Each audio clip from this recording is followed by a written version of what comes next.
Hello everyone, I'm gonna show you 520D rear differential replacing on 2014, which is the type of the drive shaft, this one.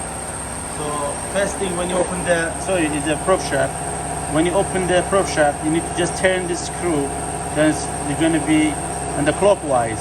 When you turn it on, take it off, sorry. And then clockwise turning, there will be drive shaft, the prop shaft is slowly going back. Anyway, but you need to remove the prop shaft bolt on there.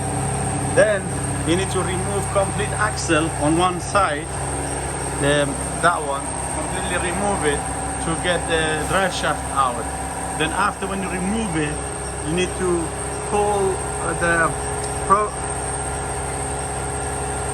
differential to the driver's side. So when you pull it the driver's side, then the drive shaft coming out from other side.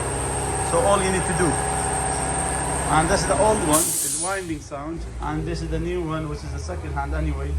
This is the with the 3-month guarantee. The guy bought it for 230, 240 pounds. Anyway, good luck.